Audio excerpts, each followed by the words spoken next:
Hey guys, welcome back. Today we're going to continue on our targeted individual handbook. And what's next to cover now is the part where it's asking who. So there's like a little picture. I'm not sure if you can see it, but it's like Crime Watch and stuff. But anyways, so this is the part that says about who is in charge of this. And first, this one is kind of funny. It says, Jews are behind the whole thing, by Ellen, quote by Ellen Landis, who's a targeted individual and a Jew. Additionally, let's see, it says, many people will be recruited to participate. The idea is that you get as many people as possible to participate in the torture. The logic is that the more people you can co-op, the more assistance you have for covering it up. And that's totally true.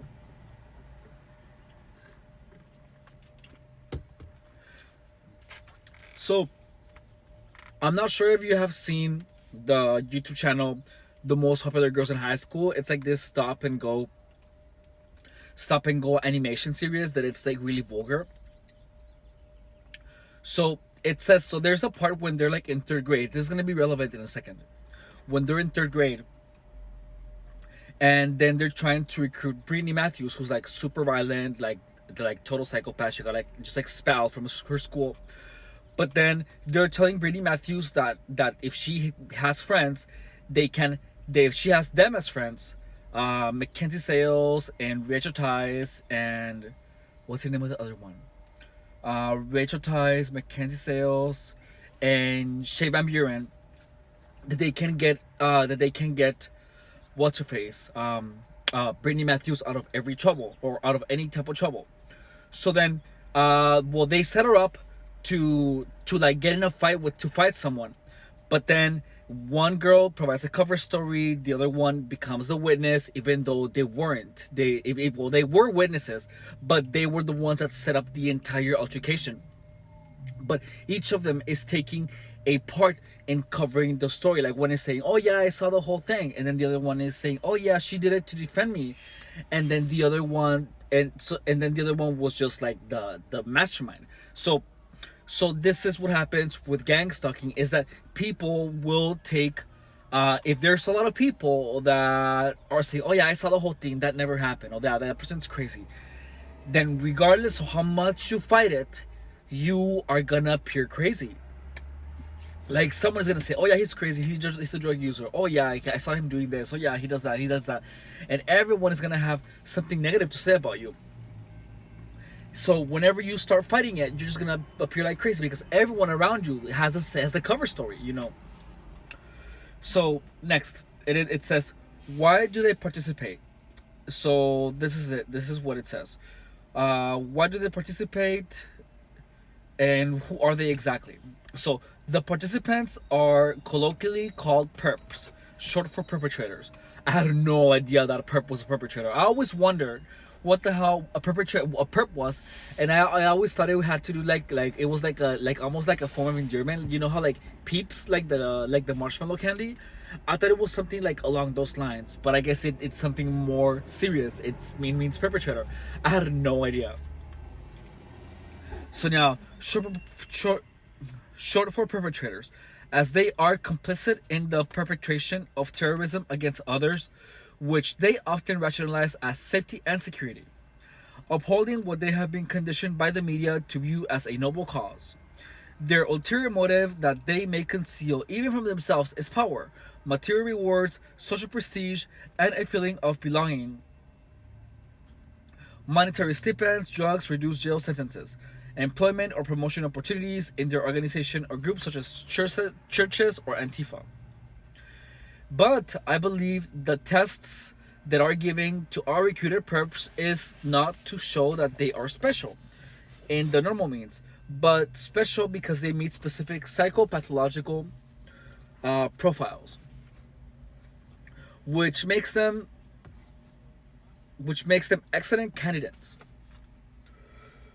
To be recruited, that they are distinct pathologies about the recruits that must be present in them that they exhibit various traits that are necessary in order to target innocent human beings without question, without reservation, without remorse, and most of all, without regard for the human life and or humanity of the targeted individual. Victim. So then there is a list of all the profiles. So this is pretty long. Are you ready? So let's start. Antisocial personality disorders, aka psychopath and sociopaths. Antisocial personality disorder symptoms may include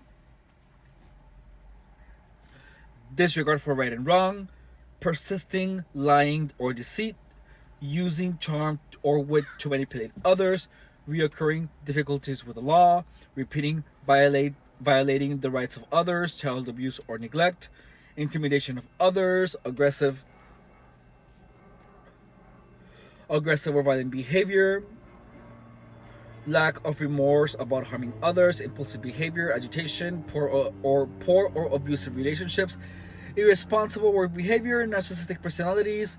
Narcissistic personality disorders is characterized by dramatic emotional behavior, which is in the same category as antisocial or borderline personality disorders.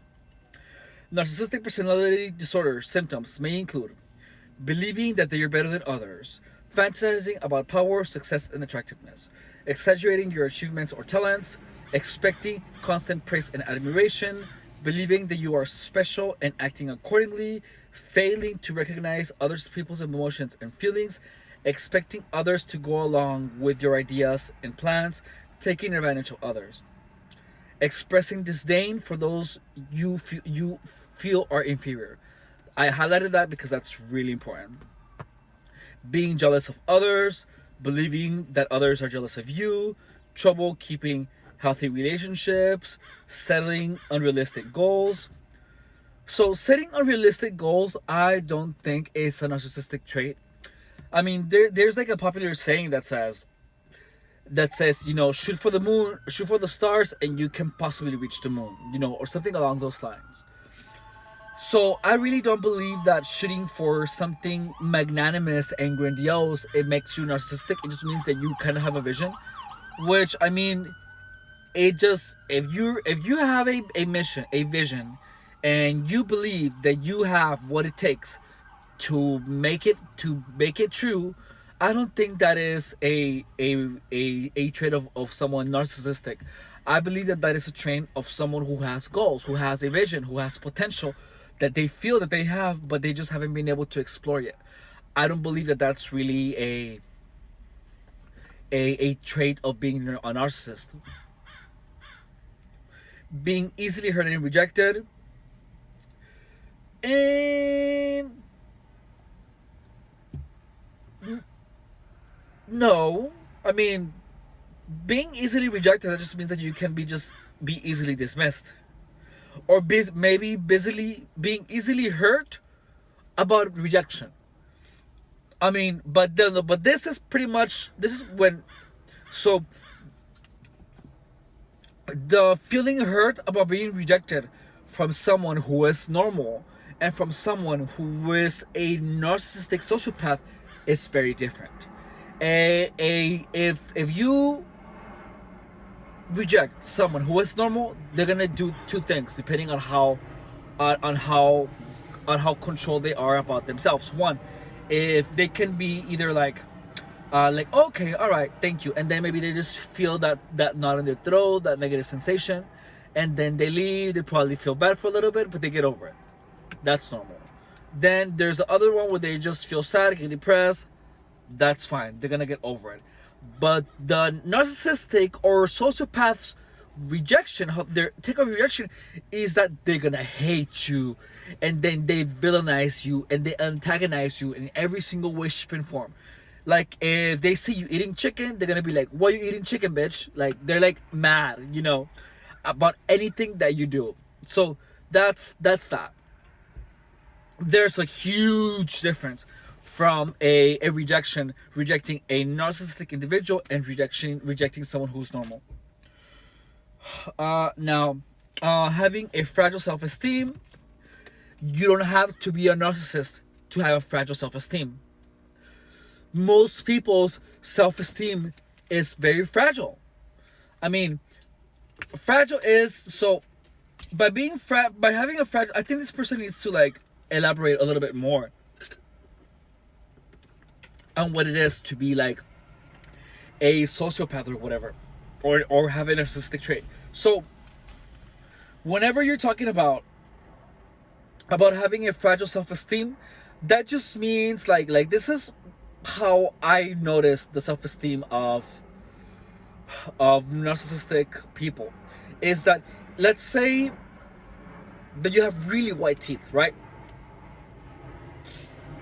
And your teeth, well, I'm gonna actually tell you something that happened to me with an ex. So someone asked me how are your teeth so white, and I was like, oh yeah, I use this Crest Ultimate strips that they sell on Amazon for $100. Use it for like for a month, like twice a day, and then your teeth are gonna be like incredibly and glamorously white and bright. So then like so my ex, like the same day, but when we got home, he told me, you're not supposed to say that. I was like, what do you mean? He's like, yeah, you tell me you just brush every day. And just, well, so just, I'm gonna tell you something. So I have an obsession with having my teeth very, very white and very, very straight. Because when I was a kid, well, I didn't smile comfortably until I was 18 years old. Because my teeth were so bad. Like I had like all my canines, they were like up here, like almost like they were moving my lips upwards. My bottom ones, they were like literally like they were like down below. I had like a premolar like all the way in the back. My teeth were really bad, like awfully bad. So then I promised myself that whenever they were straight, and that I would have them as white as possible, and that I would, so that I could smile comfortably to make up for the first, I don't know, 10 years that I was super self-conscious about smiling. So that's why actually I have my expression lines here. I have them really like deep because I smile so much. Anyways, so yeah, so my ex, he told me, well, you're not really supposed to say that. So then I was like, okay, sure, whatever. So like someone else asked me the same thing, and my ex was there, and he literally, and the person said, oh, how do you keep your teeth so white? And then I asked, I follow my ex's advice, I'm supposed to trust him because he's like my ex, or at that point he was my boyfriend. And I told him, well, I just brush them every day. And he said, you liar, you whiten your teeth, and you use the white strips from Amazon, and blah, blah. And I was like, he was trying to, like, make me look bad. So then I was like, what the hell are you talking about? You're the one that told me to tell everyone who asked me that I just brushed my teeth. And then he just, like, stayed quiet. Like, he was literally trying to make me feel bad for following his advice. So that is something that narcissistic people will do. It was a little setup. It was a fucking setup. But and I don't know why. I have never been a person to like actually talk back like that. But that just pissed me off, and I defend my teeth with like with everything I have, because it costed me a lot of work and a lot of sensitivity from the fucking whitening. So yeah, I just immediately just came with a comeback. You're the one that told me to tell anyone who asked me to about my teeth, to not tell them about the teeth whitening strips, but about the toothbrushing. I should have just broken up with him then. That was fucking missed foreshadowing. He was the biggest narcissistic person ever. He was the one that introduced me back into crystal meth when I had been clean for 10 years. And guess what? When I relapsed, he left and he told everyone that I became a drug addict on my own. Fucking asshole, dude. His name is Dan DeLeon, and he's a big DJ. But be it as it may, be it as much of an awful person as he is, he actually has talent. He was my favorite DJ before I met him. Now I blocked his name is Daniel Eberhard, Daniel Eberhard, Daniel Dan De Leon, DJDanielDeLeon.com or some shit like that. Oh, I was furious for like 5 years, man, because he just played me so dirty. I think that the whole gang sucking thing has to do with him too, by the way, because I told his mom everything that he did to me, and I guess yeah, and that was freaking. I was just mad. Like I wanted like payback, so I just told his mom about all the drugs, about everything that he did to me, that he was a reason that I became homeless. It was awful. But yeah, that's it. I feel that my whole gang stalking situation still has to do with him because like I got him hard, and he's pretty much like the biggest narcissistic person I have ever met. But I mean, I don't care anymore. So whatever. Anyways, so a person coming back to topic. So a person who is narcissistic that has their ego so volatile. What happened is that if you have something such as straight and white teeth, and the person who is the narcissist doesn't, they're gonna try to take that away from you one way or another. So they're gonna try because they take it as a threat to their self-esteem. So like this person tried to, so like my ex tried to take my pride that I have from my teeth, from all the years of wearing braces, by making me almost feel ashamed of them being so white via that type of trickery. You see that? So and that's so the reason that I think that my whole gang stalking situation actually has to go with him because everything has to do with taking away what he didn't have, which was like, well, everything. I had everything, literally I had everything. But but he's always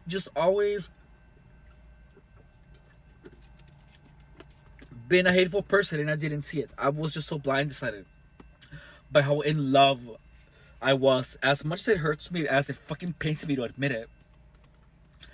But I love that asshole. But now, I mean, I don't care anymore. I'm over it. Now, I just remember the good times, which were incredible times. Like, the good times were really, really, really amazing.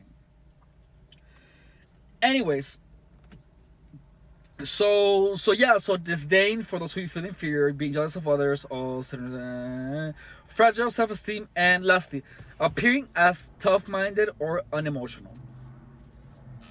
So narcissistic people are everything but tough-minded and unemotional.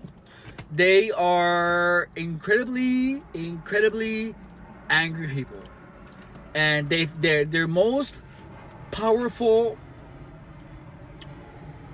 Look, in Kabbalah, when Kabbalah scripture talks about what we are, and it just tells us that we are like a ball of characteristics, like emotion, type of personality characteristics, and some are higher than the other, but so gang stalkers, people with narcissistic traits, tough-mindedness is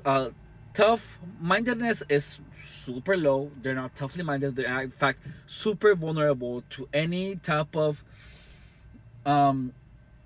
indirect representation of what they are, of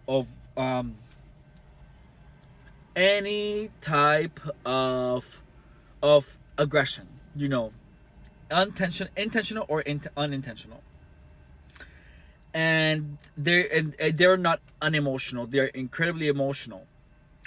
but they are emotionally manipulative, so that they don't see you like a person.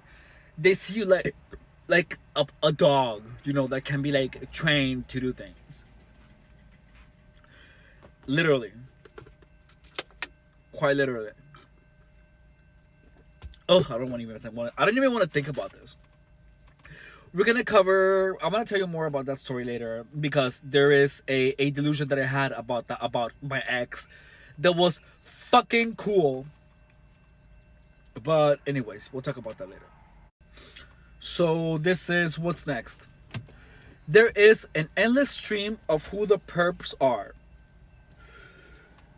But from my own experience in targeting, it is a combination of several different citizen organizations and or groups who are psychologically manipulated into participation, hence community-based bullying. A mix of people who are obedient to authority, followers, and have their own internal demons to slay, and can easily be manipulated by the leaders within their respective organizations and or belief systems by the slanderous and libelous propaganda sold to them, in order to manipulate them into becoming vigilante haters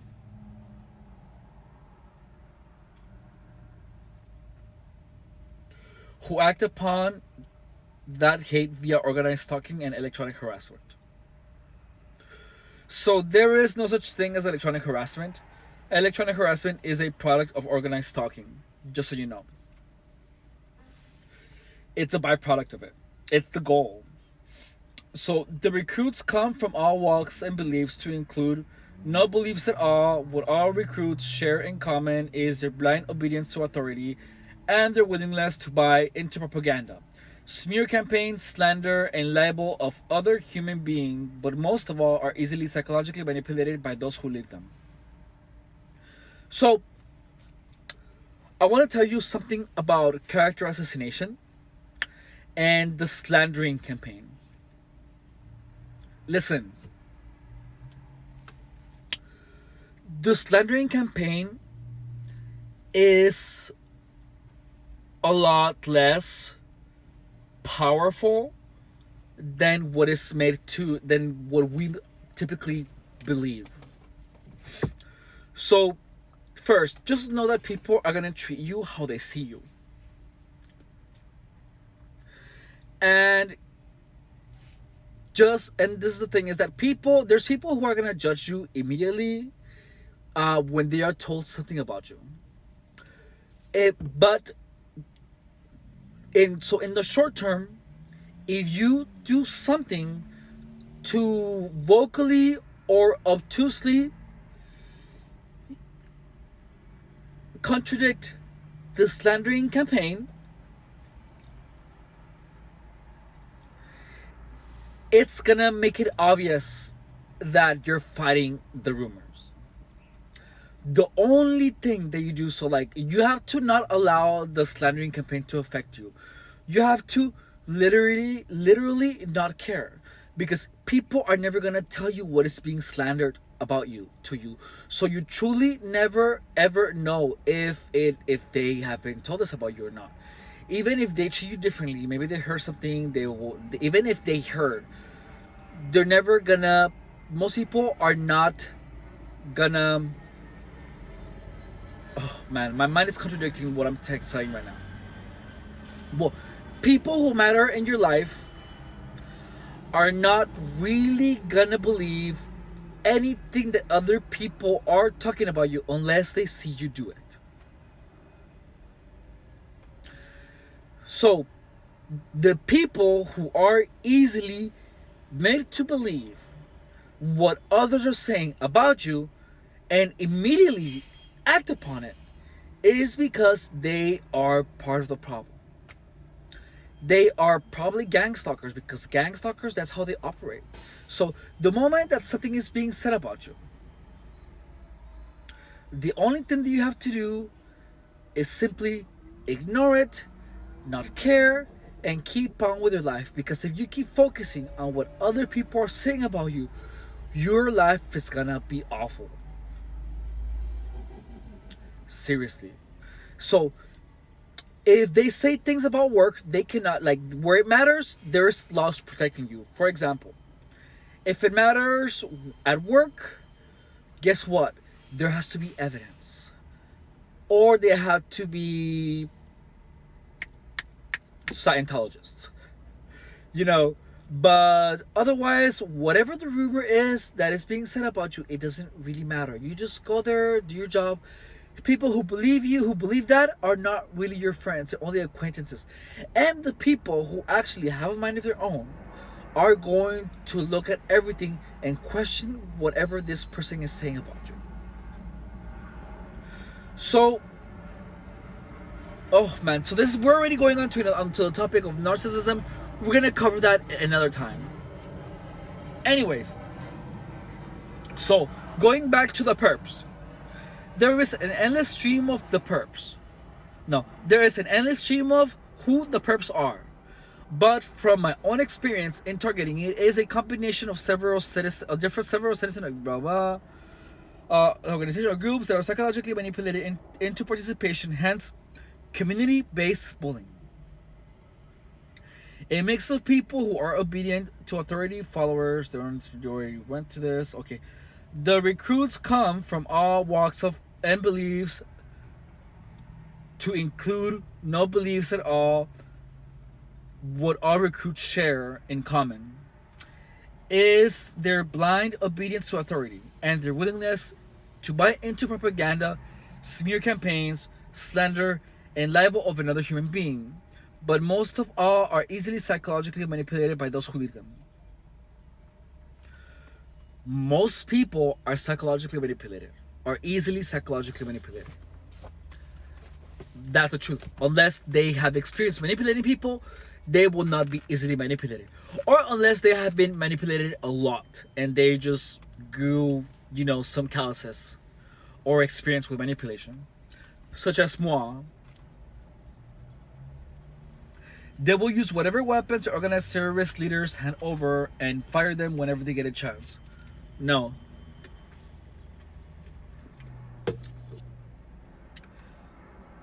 Psychological weapons, maybe, but never physical. These recruits have a warlike mentality and are pack-oriented who only seek to destroy human lives. No. Most people are just following what the community is doing.